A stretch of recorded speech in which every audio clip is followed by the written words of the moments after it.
S'informer, c'est bien, mais informer, c'est encore mieux. Et c'est ce que nous faisons tout le temps. Amis téléspectateurs de la PIN TV, on calminamo, on juramo, on meltanamo no hantini. Ko dañde tigi weltade kala saha huttide mon e nder émission en min e mon e kala saha ko ni tan wayata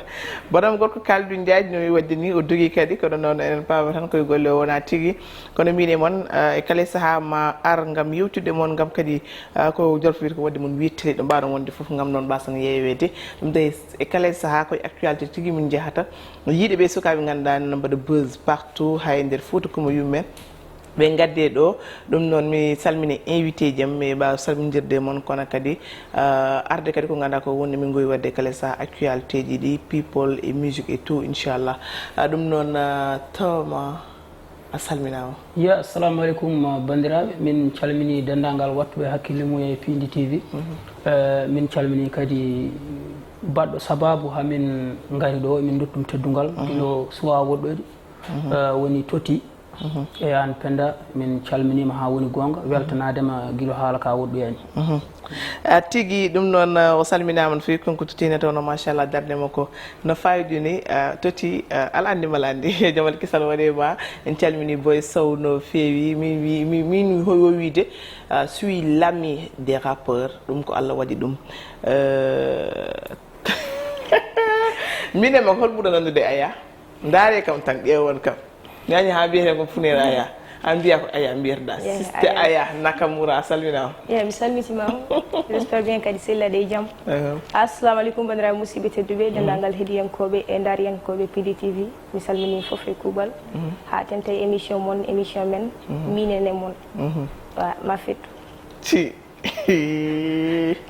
min nani kam sa woni e sen batta ko beleɗa kono ɗo kam ko min de émission o koni nanguirmi ɗum baxna al suusi kam bu baax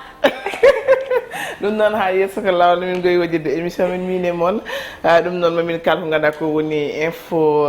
actualité ɗi woni people mbaɗen ko ganduɗa ko woni tottude quelque info musique après garen invité ji men mbawno yewtude mabɓe no fewi ɗum noon mbiyanmi tan ceerate ali fali min jaa ƴeewi ko ganduɗa ko woni générique men mbawno artude haade nden mi salmina famille Mamadou Demba Diallo ɗo mbawɗon wonide kala jamal kisal woni moon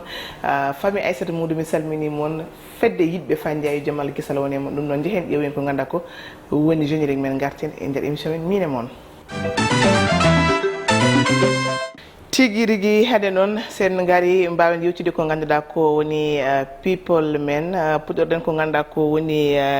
ko waɗi buzz e semaine o foof woni ko ganduɗa ko woni jaltugol o mo ganduɗa woni Fatimata Ndiaye tokorom joom Fouta Tampi Fatimata Ndiaye mo ganduɗa kala saha ene yenno omo woytorno caɗele Fouta e ko ganduɗa ko woni slogan mabɓe oɗo ɓe jihituno kono yiyama Fatimata Ndiaye noon interview mo waddino e Ali Bandel Niang mo hollite tigui noon Macky Sall son excellence mawɗo leydi ndi heewi nana waɗa ko heewi e nder leydi gal ha to Fouta to ko ganduɗa ko woni pose pierre premier hôpital to ganduɗa to woni to Wourossogui kono kadi lawol Dande Maayo mon feeno ɗum noon wiide noon so neɗɗo waɗi golle makko haalete saabi tigui noon hewɓe jane dow o mo ganduɗa woni Fatimata Ndiaye ɓuuri wiyede Fa Ndiaye wiidemo tigui noon ene wayi noon ko tottaɗo ka saabi tigui noon o tawti ɓeɓe ganduɗa woni wonɓe e laamu ngu ha saabi omo haala ɗiɗon haala saabu e kala saha wonanomo ñiganno ɓeɓe ganduɗa woni noon waɗeɓe politique to Fouta ha tenti noon eɓe ganduɗa woni noon mawɗo lendi ɗum noon addi noon haalluji kewɗi e on fannu noon ha joni keddoɗen o mo ganduɗa noon woni Baye Niass noon ko jeeyaɗo ko membre e Fouta Tampi enen gandi kala no Fatimata Ndiaye na haalanno heewi noon ko haalde o mo ganduɗa woni Baye Niass noon holliti tigui noon Fatimata Ndiaye koko bettiɓe no fewi kono ɗum noon omo anduno ɓoyetanoma ɗum wat saabu noon omo añanno site uji mawɗi ganduɗa nanawa e nder leydi Sénégal waɗema ko portrait walla haalema ko hunde ganduɗa omo anduno ɗum koye hen fayeno e wiide makko noon o waɗi accusé mo ganduɗa woni Fatimata Ndiaye e hebde ko ganduɗa ko woni auto e ko ganduɗa ko woni galle auto ɗiɗi o saaha Fatimata Ndiaye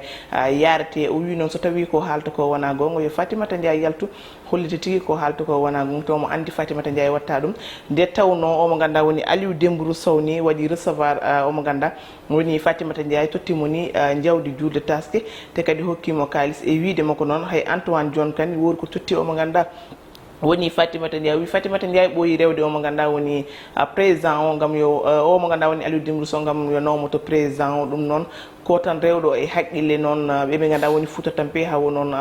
waɗi ko yiiɗi wadde ko wiide mabɓe noon kamɓe haare mabɓe nde ɓe gummotaka hen ha baɗa ko hen ɓe goni Fouta Tampi woytantaka tan affaire politique kala ko ganduɗa kode woni valeur Fouta ko hen ɓe goni on noon haali ɗum ko mo ganduɗa woni Baye Niass membre Fouta Tampi en keeɓini jokkodirde o mo ganduɗa woni double cerveau o holliti tigui noon o saaha ɓe jiiɗi ko joɗɗade gam ɓe mbawa wadde ko ganduɗa ko woni conférence de presse Lilmara salminama toon woni Mamadou Sarr ko ɗon tigui noon jokketen ko ganduɗa ko woni people aji men ɓeɓe ganduɗa woni yanamar noon mouvement mawɗo e nder leydi Sénégal mbaɗino ko ganduɗa ko woni conférence de presse gam wadde soutenir deux membre aji meɓe hono mo ganduɗa woni Kilifeu et Simon e alhaali noon kaɓe nanguira ko woni faux passeport diplomatique ɓe goniri wadde ko ɗum ɗon saabi tigui noon kamɓe mbaɗino conférence de presse gam namdade justice waɗe kono on conférence de presse noon teskama hen omo ganduɗa woni Sonko Ousmane Sonko noon suuti hen konngina haala tigui wiide noon mo waɗɓe soutenir par ce que e saga nde o dañno probléme ɓe mbaɗinomo soutenir kono hakkude kono eɓe ganduɗa woni yanamar wona affaire de sehilaɓe kono noon ko principe tigui nawdiɓe e wiide mo noon omo ganduɗa woni procureur de la république kono hono Serigne Bassirou Gueye noon wonko haalino omo ganduɗa woni kilifa hono wiidemo noon oɗo mo ganduɗa woni Ousmane Sonko len ndewe makko kono noon o watta pourrir en prison te kadi joom suudu makko kadi yeehi ɗum noon woodi ko ganduɗa hewɓe noon jonnani ɗum wi Ousmane Sonko no foti ƴewtude haaluji makko ne kala e saaha kala ko haalna so joɗima e conférence de presse omo haalta ɗiɗon haaluji e on fanno ha joni omo ganduɗa woni Abdou Karim Gueye hurum ha membre nitu deggo holliti tigui noon o Ousmane Sonko gueɗe makko no foti yunitede saabu jiɗɗo wonde président ene haala won hen haaluji kala ko kalandama jotto haal ɗum wona lawol ɓeɓe ganduɗa woni Pastef no foti yunnate Ousmane Sonko no fewi ɓuuri ko accirimo ko tan omo tan doga no puccu ɓoccitiɗo ɗum noon ɗum tigui woni noon konngui ɗi ganduɗa omo ganduɗa woni Abdou Karim Gueye hurum ha suuti ɓe jonnani konngui Ousmane Sonko omo ganduɗa woni Tange noon waɗi confirmé ko ganduɗa ko woni divorce Ousmane Sonko e deuxième femme ko hono Anna Diamanka o holliti tigui noon ko robbe o mo ganduɗa woni hono on debbo mo ganduɗa woni jaafoɗon e tawno people o juuti ɗum tahi tigui no parfois noon sa arrive Adji Sarr haalno wonde noon o ɓonninomo ɗum saabi tigui divorce mabɓe so tawi noon ko haalta ko wona gonga yo Ousmane Sonko yalto waɗ ɗum démentir o mo ganduɗa noon ko ganduɗa actuellement woni probléme kalteɗo e nder leydi Sénégal kala ha e nder fulɓe kala ko ganduɗa ko yene leydi fulɓe kala woni ko ganduɗa ko woni lomotif Amadou mo ganduɗa o saaha no haale no feewi vidéo ɗi ne waɗi circulé wonde Amadou Diallo no waɗa hen ko kamtoriɗo on vidéo noon Amadou yaltiti holliti wonde wona konko woni on vidéo koko waɗa monté te ɓe mbat feere heɓe mbawa andude o hol baɗɗo ɗum ha to vidéo ummi gandu ɗum so weeli jomiraɗo konko ni Amadou holliti noon ko añɓe tigui dariɓe wiɓe wonata mbatta ɗum noon Allah ko moƴƴo ganden noon kala ko jomiraɗo waɗi neɗɗo ɓiɗo en ittu ɗum tan tampan ɗum noon mbima du courage enen gandi ko waɗe noon ko no fewi e ko ganduɗa ko woni théâtre pular kono comédie et tout ɗum noon wonko ganduɗa enen mbaɗamo massawu no fewi widema ko aduna tan ko ɗum tan ɗum noon ko ɗum no wonno people aji men hannde jeehen ƴeewo yen générique men garten mbawen bismade hoɓɓe men en garti noon e plateau men ɗum ɗon ko bismade ɓeɓe ganduɗa woni hoɓɓe ɓe machallah Thomas wondude omo ganduɗa woni Sista Aya Nakamura Thomas enen gewno yiide groupe mono omo ganduɗa woni Tige ko noonu e Sista Diarra kono actuellement ko onon ɗiɗo ɓurta yadde garton hol hitande darnoɗon groupe mono e holko adduno lien o saabu hande sen ƴeewi an to jeeyaɗa ɗo no woɗɗi oɗo ƴeeyaɗo ɗo woɗɗi hol lien o no waɗiri ni ha ari ha mbawon gollidade kadi bon ko adi fof ko weltade eko mbawɗa namdiɗa min ngal ɗo namdal ko ene gasa taw yimɓe hewɓe ene jiiɗi andude ɗum mais fodaka ko hande foda ew ko jiiɗa foof koko foda kanko Habibo jeeya ko Goudiri woni Sista Aya Nakamura min jeeyanko Baaɓe Looti kanko jeeya ko Sénégal min jeeyanko Mauritanie ew Allah noon so hoddiri hunde neɗɗo to yiiɗi fof jeeye men pottit ew o woni koye projet omo yiɗi musique minne mboro wone projet mboro yiɗi musique mboro wone projet omo wone projet yaw miɗo nanama omo nanami woodi neɗɗo mo yi woni Diarra faami haalnimo haalnimo goɗɗo ne andimi yaw min kaldi ndende min kaldi nde woni ko Sénégal min mboro woni Mauritanie min kaldi woni koye projet min ne gonmi koye projet e nder heen min jiidiri min jewtidi min tawi projet makko e projet yam o so tawi min mbaɗi projet goto min miiji heen ma moƴƴu eyo ko noon kam gandodiral ngal ko noon arti ko an yano Mauritanie walla konko an ko konko yano Mauritanie walla ko konko tawma nder kanko ko Sénégal wonno nde min kaldi nde e jamma he bon won noon Allah ne wela fewnude ɗum ko min kaldi ɓurani 1 heure temps eyo min kaldi e nder heen min poti yidirde kanko ko Sénégal woni min ko Mauritanie goni comme si min mboɗo jogui concert Gababi a faami toon ko Sénégal to woni ɗo e Gababi woɗɗodirani min kaldi yomin pottu ɗon e min mbaɗi ɗum émission ni holto pottuɗen en wawi émission so woɗɗoyi ma ɗum ar après wawa famade hol ane link o waɗi bon mboɗo sikki foti wonde ko hedde 5 mois en 6 mois en waɗɗani ɗon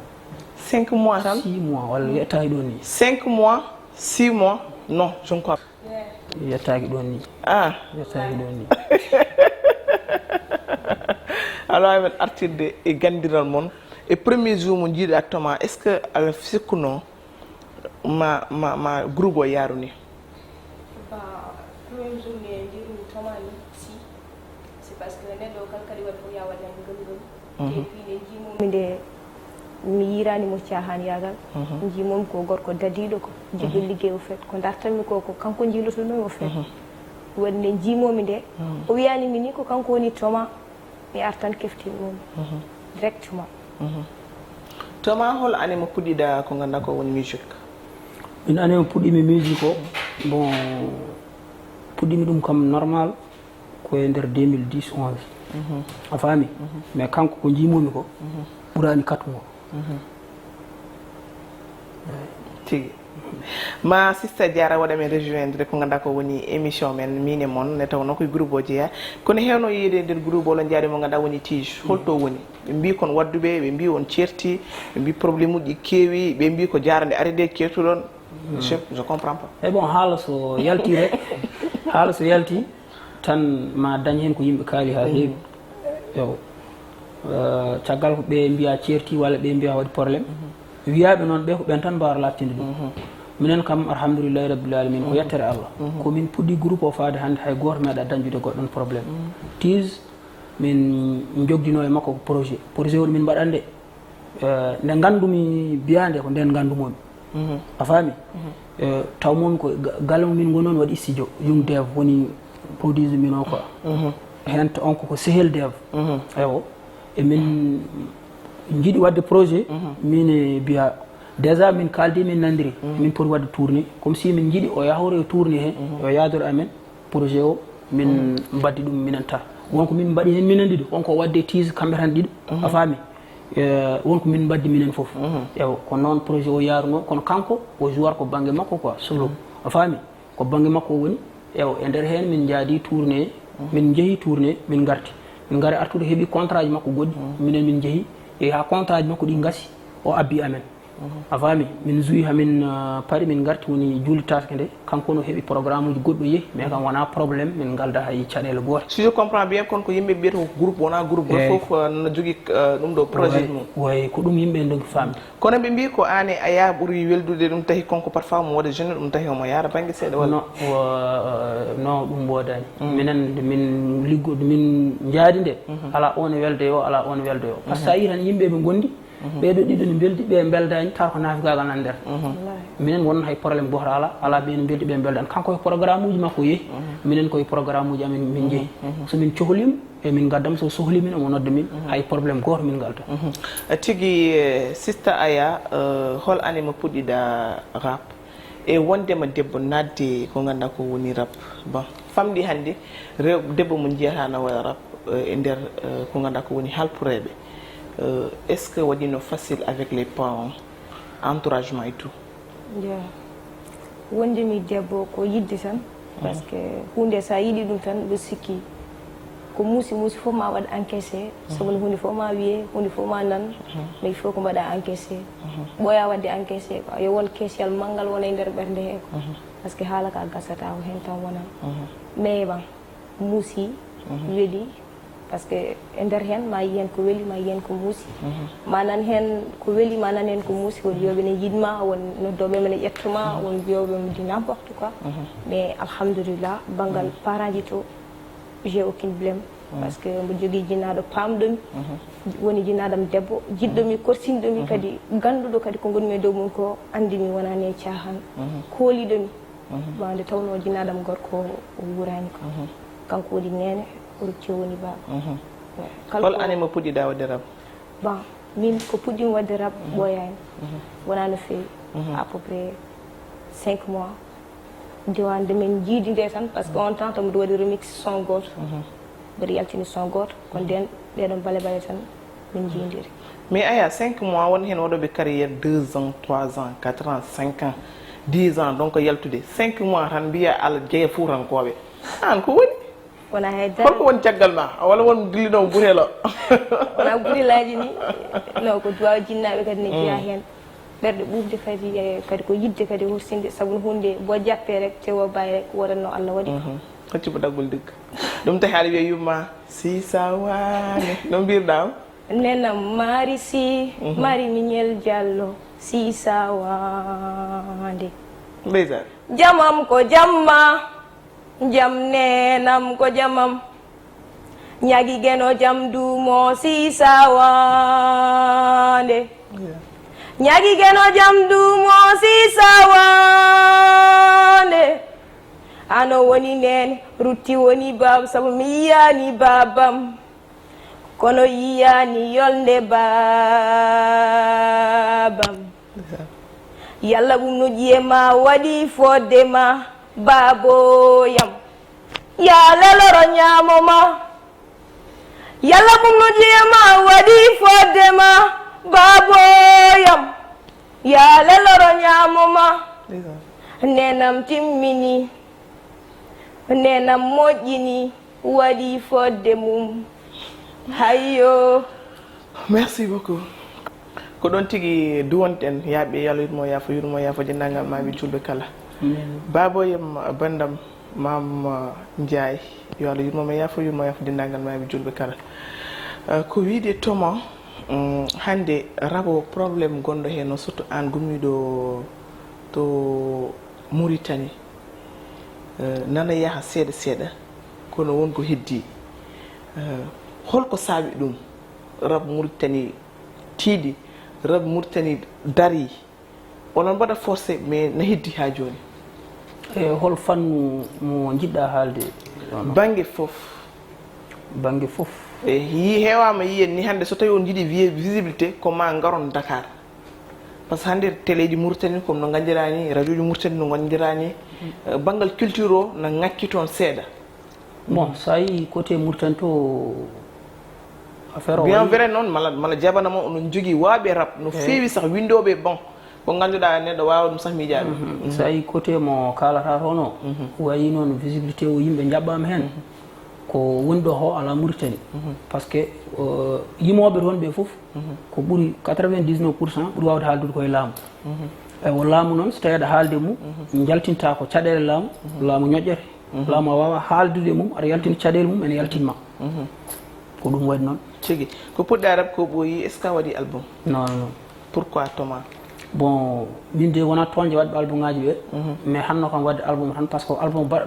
ngaji baɗaɗi ɗi ɓurɗi hewde hen way kono album ngaji foteji ni yiyaɓe tan joƴƴine quoi ɗum tagui min ni bon mais hande carte d'identité artiste ko album carte d'identité artiste ko album e leydi kettinde musique leydi ndi heptinani musique carte d'identité artiste wawa wonde album way kono kayre journal kayre simani parce que mais kon est ce que kon slogan mo ƴettaton no wiide rap rime est ce que on guittata ɗum ɗon non rap rime saabu hande yeeɓoɓe walla hettotoɓe wonɓe Sénégal naaɓe ne keewi hen no feewi wona Mauritanie naaɓe tan eyyi rap rime bon rap rime il faut so iwi e so iwani min puram min ɗum wona probléme parce que wonani rap galsen pour ka ɗum iwra rap rim boy ko wiide rap galsen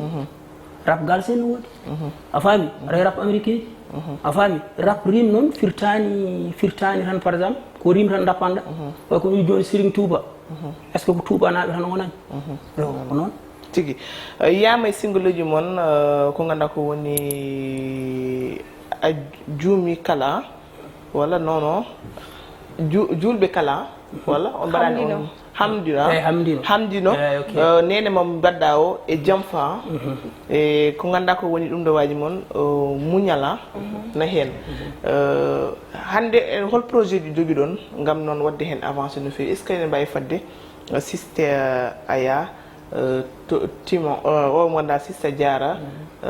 Thomas e Tige wadde ko ganduɗa ko woni kilibaji son uji kewɗi ganduɗa ne faɗade ganduɗa no jogui projet à l'avenir. Bon minen kam no wawi wiide ni sa yi min gari ha ɗo ene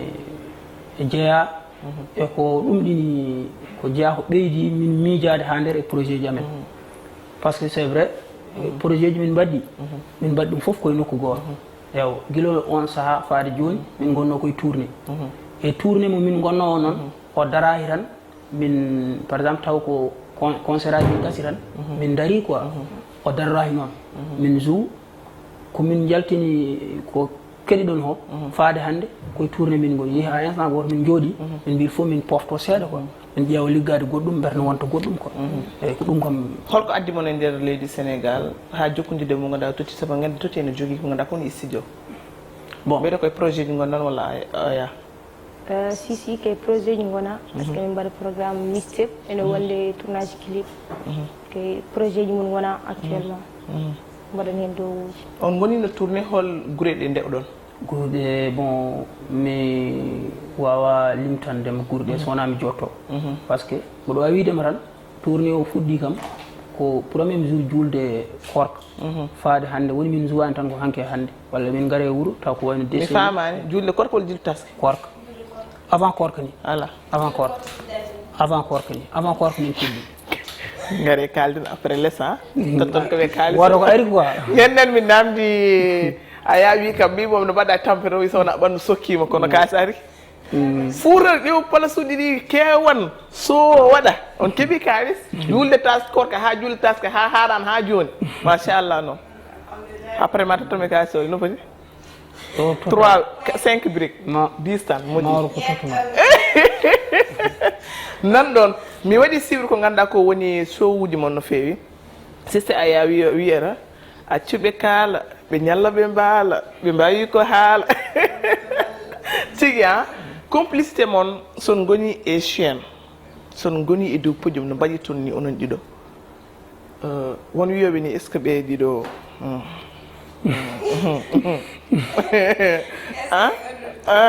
haala laɓa tan won wiyoɓe haala laɓa holko mbiyanɗama e accuɓe kaala o jabtoma ɗon accuɓe kaala ɗo accuɓe kaala ko mbiɗa woni wiyoɓe ɓen oppuɓe kaala garte hen hokkam hen seeɗa ya bandam wallam fama joni ko waynam I am Sister Nakamura. Oh, Zikne Uro. Zikko fightam, Jake lifeam, Nene famtan, Yidiram hakkan, Duamoy artan. Zikko fightam, Jake lifeam, Nene famtan, Yidiram hakkan, Duamoy artan. Artan. Wopu be kala be yalla be mbala be mbawi ko haala wona be mballa mi be golla be jimi golla tan berdane dolla gaccumi golla ay be gaccami golla so tawi ko gonga yidi musique haala gañuma yo wodu bit wopu be kala nyalla be mbal wona be mballa ni be golla jimi golla tan berdane dolla yo be gaccumi golla oh yeah Mimi wona an sencertima an ma plan no desing Mimi jabo so mi ari kachamo suwado yeto ada dano no merci beaucoup émission gasi ha laaɓi ceer Thiatbou Walo sista jarana fonno amen waddi rejoindre gam noon min mbaɗama quelques questions e groupe o kono noon est ce que kadi amin jeewe ko ganduɗa ko woni chaîne o no daretoɗa ala ama énergie mo tottirta o mbimi ko jimrindi kam Diarra janggo kadi ha e ɓooya je sais très bien qu'aɗa jogui talent wonko wonema mais continue par ce que no puɗɗiɗa nde ɓooyani tout yimɓe jiiɗima hen machallah korsinima hande sa natti Fouta yimɓe foof no jiiɗi yimɓe kewɓe rewiyami waɗima invité moɗɗima invité kono continue parce que t'as tout l'avenir devant toi mais spectacle walla jabinima hen par ce que no tawno aɗa wawi ɗum sala nata mbiyata yaran goto 3x walla ko ƴettata non mi famatama so naani so woni spectacle ko ɓoltano ko ɗum ɗon o ƴettata he tan non ko ndiyam gulɗam tan ko naturel musique o ko ƴiƴam he dogat ndeysan aɗa wawi addudemo arde ha concert omo ni omo yungini omo ɗumɗini ha cikaw sellani omo woyto koyɗen mais so nayi tan kasi omo tan ama ko kay koyngal non tan ya ɗum ɗon tigui rigui Thiat je sais pas est ce que ma Diarra amen wadde rejoindre émission o so wona ɗum min mbaɗa programme prochaine fois inchallah nde tawno sa haɗani goto konko sista Diarra mo aro towto amen émission min e moon so weeɗi jomiraɗo ɗum noon Thomas holko mbaynoɗa bandiraɓe ko kadi ko guinnoɗa kadi tottidde ko ganduɗa ko woni conseiller walla noon ɓeydude ko ganduɗa ko woni garagal mon ɗo wayi ko adi foof kam bon ɓaade émission o gasi mi profite hen tan mi haali mais mi haalta kay tinnuɗo ɗum quoi sababu gadduɗo min ɗo totti kañumne min gandi ɗum guila hanki taw hande e suwa jomum ne wawno so tawi ɓerde mum haaɗin tan e hoore mum yiyanno tan ko programme mum kala to waɗi nafoore yiyat ɗon tan ko hoore mum mais ɓaade jomum wawi miijade hen yimɓe mum woɓɓe naata hen ɗum ko labde reedu e yaaje fittandu quoi yo Allah hokkuma kankone ko yiiɗi ho par ce que omone lawol makko machallah ononne kadi yimɓe waɓe no mone ni yo Allah ɓeydi ɗumen par ce que min peut être taw ko namdoɗa min ko yimɓe hewɓe ne jiiɗi namdade min ɗum tew min ngala mi namdima men so tawi hono monen keewi humpito ma waɗa ha heewa quoi na jarama ha ɗon wawi hadde yo Allah nawru émission o yesso ko weltanade groupe o foof Pin TV yo Allah naw ɗum yesso ha ɗo foti yettade ɗo jarama critique uji tout temps ma heɓ ɗum wonde ala woni debbo ala rewe worɓe alan tan huƴuna hoorema holno gurdata ɗum ɗon ɗum saabi mbimi min komin debbo jiɗɗo guemo dari darde gorko nde tawno kala ko mbaɗɗa gëm rek a yiiɗi tan mi sikki ma yaltu hen ma par ce que ma Allah yantu hen hunde sa yiiɗi ɗum tan a waɗa gëm critique uji woppuɓe kaalo ko hen jeeya saabu ko hen jeeya koɓe haaloɓe koɓe bonnitoɓe ko noon tan ɓe wayi ko yimɓe bonɓe quoi donc ɓen ɓe gona heɗeteɓe ga par ce que ɓe jaabetake ni ɓe jeeyaka e lawol he quoi ɓe jeeyaka e lappol he quoi ɗum saabi tomawi wadde haala gagnoma yo woɗɗo but ɗum saabi ɗum emin jii noon won mbaɗnoɗo vidéo TikTok wi ene namdo mon to koɗɗon en totta mon kas won par ce que won tottuɗo mon kas on keeɓi noon kas walla ene woodi onon kay dekte joni kay machallah mi takkato mon tan so totti tottami ko guddirta totti tottot tan ko weltade machallah émission o ko weltanade dendagal Pindi TV aussi les caméraman et tout si c'est Diarra aussi ko weltanademo et totti aussi parce que c'est un poteau un frère ko neɗɗo moƴƴo aussi tout comme no Thomas wiri ni so tawi no handino tan ko moƴƴi kay hoore makko hande wodat ɓe waddata ɗo mais nde tawno ko jaɗɗo kadi mo yiɗi ɗemgal ngal ɓamto mo yiɗi ɗemgal ngal yaara yeeso ɗum saabi hande garanno amen ɗo tigui rigui noon totti o salminama no fewi waɗi prépare ko ganduɗa ko woni noon clip makko ɓoyata joni joni so weeli jomiraɗo kono kadi safray nami mbaɗma recevoir e nder émission men min e mo nde tawno omo waɗa préparé ko wodi lour no fewi o mo ganduɗa kadi woni Lil Zo noon waɗa préparé ko ganduɗa ko noon woni ko mawni concert to ganduɗa to woni to le 15 et le 16 octobre mbaɗe ɗum préparé no fewi ɗum noon mi wawa pare to mi yettani noon baddomi habillé on woni noon Hamidou Ndiaye noon ko toto go ganduɗa woni to marché Zeng Hamidou Ndiaye merci beaucoup prêt à porter yo ko sololo rek bakul machallah ɗum noon mi salmini mama o mo ganduɗa noon woni cadeau mama o noon Jelia mi salminimo no fewi mi juurimomo no fewi ɗum noon mi salmini noon omo ganduɗa woni mo ganda woni hammesi to ganda to woni to usine hamme mon frère mon ami mi wadi ma souhaiter heureux ménage une calmini non famille fof hay goto mi jitani jabulana mi salmini dendangal be ganduda machallah non nana djeba mine mon e wodobe commentaire kala ça Ziza un grand rappeur que j'estime beaucoup par non ko ganda ko woni esprit mako e non partage mako e tout o wadi non single baddo fay dum non jehe ƴeewiye dum ne tawno machallah o mon liggono fewi dum non wiide mon bandirabe dum wonno invité ji men hande e nder émission men mine mon ha saha goddo kala ko ngake halka en ñaguima yafuye wonano fanarde wonno ko weltinde mon on jarama merci.